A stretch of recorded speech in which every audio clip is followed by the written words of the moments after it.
हमारे चैनल से जुड़े रहने के लिए सब्सक्राइब करें डुग्गू की कहानियाँ। सुब्बैया रंग बिरंगी मुर्गियों को एक तरफ एक टोकरी और दूसरी तरफ एक और टोकरी में रखता था। उन मुर्गियों को सारा गांव घुमाकर उन सबको बेचकर पैसे लेकर वो खुशी खुशी घर लौटता है। सुनो करके उसकी पत्नी सुब्बम्मा को पुकारता है सुब्बैया। हाँ जी, आप आ गए, सारे मुर्गियों को बेच दिया आपने, ऐसे कहती है सुब्बम्मा। अरे हाँ, दुगने दाम को बेच दिया मैंने, ऐसे खुशी में कहता है सुब्बैया। हाँ, उस मुर्गी को अंडे देने के लिए 2 महीने इंतजार करना पड़ेगा अब। हाँ, बात तो सही है। उन सब मुर्गियों में से एक गुलाब रंग की मुर्गी को अपने हाथ में लेकर, हाँ, ये मुर्गी तो हर 2 महीनों में एक बार ही अंडे देता है। काश ये साल भर हर महीने ऐसे अंडे देता, हम इससे बहुत ज्यादा पैसे कमा लेते। ये कहकर उस मुर्गी को वही जमीन पे छोड़ देता है सुब्बैया। चलो छोड़ो जी, इसी मुर्गे के वजह से तो हम कुछ तो भी कमा पा रहे हैं, अब उसी से काम चलाना होगा। अब चलो, खाने का वक्त हो गया, खाने आ जाइए आप। उस रात के 12 बजने के बाद सुब्बैया धीरे से नींद में जागकर अपनी आंखें खोलता है। उसके बगल में मौजूद सुब्बम्मा गहरी नींद में थी। इसी को मौका मानकर सुब्बैया धीरे से एक चाकू को लेकर बाहर जाता है। बाहर टोकरी के नीचे मौजूद उस गुलाब रंग की मुर्गी को वो बाहर निकालता है और उस मुर्गी से सुब्बैया ऐसे बात करता है। हर महीना अगर तू अंडा देगी तो तेरा कुछ जाएगा क्या? या फिर तुझे इस बात की घमंड है कि तू एक ही है जो रंग बिरंगे अंडे देती है? आज मैं तेरा घमंड उतार दूंगा। तो क्या कि तुम हर महीना अंडे नहीं देती हो, सारे अंडे तो तुम्हारे ही पेट में है ना। उन सारे अंडों को एक ही साथ बाहर निकालकर मैं उन सबको एक ही बार में बहुत ज्यादा पैसे के लिए बेच दूंगा, देख लेना।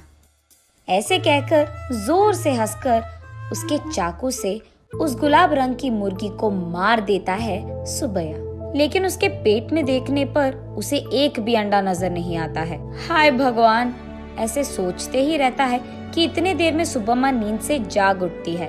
वहाँ आकर उसके पति के किए को देख, अरे भगवान, ये तूने क्या कर दिया? मैंने सोचा कि सबकी तरह तुम मूर्ख नहीं हो, पर तू तो वही निकला। अरे रे, इतनी अच्छी पैसे देने वाली मुर्गी को तूने जान से मार दिया। अरे रे, सोने की बतख की कहानी कभी सुनी नहीं है क्या तुमने? हाय भगवान, ये मेरे पति ने क्या कर दिया? तुझे लालची बनने की क्या जरूरत थी? ऐसे वो रोती रहती है कि इतने में ए सुनो, क्या कर रही है तू? सुब्बम्मा उठो, क्या हो गया तुझे? सोते हुए इतनी जोर से चिल्ला रही है, पागल हो गई है क्या? नींद से जागकर सुब्बम्मा परेशान होकर अपने पति की ओर देखती है। उसे कुछ नहीं समझ आता है। वो तुरंत बाहर जाकर टोकरी के नीचे बैठे उस मुर्गी को भी देखती है। वो मुर्गी तो हमेशा की तरह सही सलामत थी।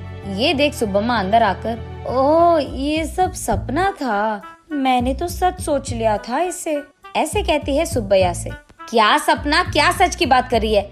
आधी रात को मुझे उठा दिया तूने अच्छी नींद से। चल जाओ, सो जाओ अभी, कहता है सुब्बैया। अरे जाइए ना आप भी, मुझे तो बुरा सपना आया कि आपने उस मुर्गी को जान से मार दिया, क्योंकि आप लालची बनकर उसके पेट में मौजूद अंडों को निकालना चाहते हैं। मैं कितनी घबरा गई पता है आपको? मुझे क्या पता था कि वो सपना है, मैंने तो आपको बहुत डांट लिया, ऐसे कहती है। हाँ, ठीक है। वैसे मैं उस मुर्गी को क्यों मार डालूंगा, मैं क्या पागल हूँ? वैसे मुझे तो हमारा अतीत बहुत अच्छी तरह से याद है। आज अगर हमें चैन की नींद मिल रही है तो वो उस गुलाब रंग की मुर्गी के वजह से ही है, उसको मैं क्यों मार डालूंगा? चलो सो जाओ अभी, तुम और तुम्हारे सपने, ऐसे कहकर सुब्बैया सो जाता है। लेकिन सुब्बम्मा वही बैठकर अतीत में चले जाती है। एक समय में सुब्बम्मा और सुब्बैया दोनों मुर्गियों का व्यापार करते थे। सुब्बम्मा कुछ मुर्गियों को अपने घर के पास ही रखती थी। उनको खाना देना, उनके अंडों को इकट्ठा करना और उन अंडों को अगल बगल वालों में बेच देना, बड़े हुए मुर्गियों को बिकाव के लिए रख देना और उन मुर्गियों को सुब्बैया का इधर उधर जाकर बेच देना, यही होता था। लेकिन मुर्गियां हर रोज नहीं बिकती थी, कभी कभार तो 10-15 दिनों में एक ही मुर्गी बिकता था। इसी कारण सारा गांव घूम घूम कर थक कर घर आता था सुब्बैया। कभी कभार तो उन मुर्गियों को दाना डालने के लिए भी सुब्बैया और सुब्बम्मा के पास पैसे नहीं थे। तब एक दिन सारा दिन घूमकर थके हारे सुब्बैया उसके घर लौटता है। घर आकर वो बरामदे में बैठता है और उसके बगल में सुब्बम्मा खड़ी रहती है। क्या आज भी एक भी मुर्गी नहीं बिकी? वो ऐसे पूछ ही रही थी कि वहाँ एक साधु आता है। माता, खाने के लिए कुछ दे दो, ऐसे पूछता है। थका हुआ सुब्बैया, ए साधु, हमारे पास ही खाने के लिए कुछ नहीं है, अब तुम्हें क्या दे?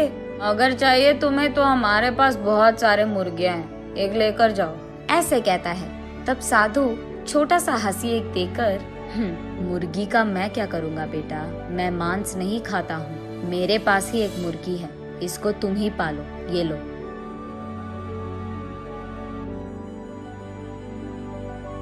ये कहकर उनके हाथ में मौजूद एक गुलाब रंग की मुर्गी को उसके हाथ में देता है। मुड़कर देखने से पहले ही वो साधु वहाँ से गायब हो जाता है। सुब्बैया तब उस गुलाब रंग की मुर्गी को देख, इस तरह की मुर्गियाँ भी मौजूद है क्या?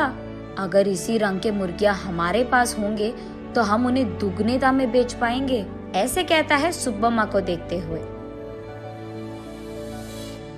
हाँ चलो ठीक है, अब हमें इस प्रकार के मुर्गी कहाँ मिलेगा? वो साधु मांसाहारी नहीं था इसीलिए दिया उसने, वरना इस रंग की मुर्गी हमारे पास कहाँ से आता? ये कहकर उस मुर्गी को वही एक टोकरी में डालकर वहाँ से चले जाते हैं। अगले दिन देखने पर वो मुर्गी अंडे देता है। ये देख वो दोनों उन सारे अंडों को एक जगह इकट्ठा करके रखते हैं। कुछ दिन बाद उन अंडों से बाहर आए मुर्गियों को देख सुब्बम्मा आश्चर्यचकित हो जाती है। अरे सुनो, इधर आइए आप, सुनते हो? अरे कहाँ हो आप? इधर आइए जल्दी, ऐसे वो अपने पति को पुकारती रहती है। अरे क्या हो गया? ऐसे चिल्ला रही है जैसे कोई मर गया, क्या हो गया? उसके ऐसे कहने पर सुब्बम्मा उसे रंग बिरंगी अंडों को दिखाकर ऐसे कहती है, अरे देखिए ना, उस साधु ने जो मुर्गी हमको दिया है उसके अंडों से रंग बिरंगी मुर्गियाँ आई है। ये कहकर सुब्बम्मा उन मुर्गियों को सुब्बैया को दिखाती है। चलो अच्छा ही हुआ, भगवान की कृपा हो या साधु की, हमारे लिए तो ये भला ही है। चलो हमारी मुश्किलें तो खत्म हो गई। आज ही मैं इन सारे मुर्गियों को बाजार में दुगने दाम पर बेचकर उन पैसों के साथ घर लौटूंगा। सुब्बैया जो रंग बिरंगे मुर्गियों को लाता है वहाँ के गांव वाले कभी नहीं देखे थे। इसी कारण गांव वाले सारे बहुत उत्साह से हमें चाहिए तो हमें चाहिए ऐसे एक दूसरे में बहस करते हुए सुब्बैया के पास जाते हैं।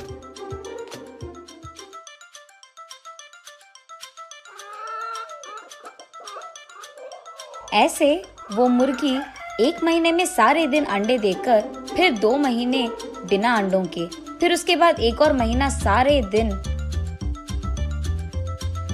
अंडे देते हुए रहती थी। अब उन्हीं महीनों में सुब्बैया भी अंडों को जमा करके उन्हें बाजार में बेचता था। ऐसे ही कुछ ही दिनों में पति पत्नी दोनों कमाए हुए पैसों के कारण चैन की नींद सोने लगते हैं। सुब्बम्मा वापस होश में आकर, ओह अब याद आया, सुबह मैं सोच रही थी कि ये मुर्गी साल भर अंडे क्यों नहीं देती है, शायद उसी कारण ऐसा बुरा सपना आया मुझे। ये सोचकर वापस गहरी नींद में सो जाती है सुब्बम्मा।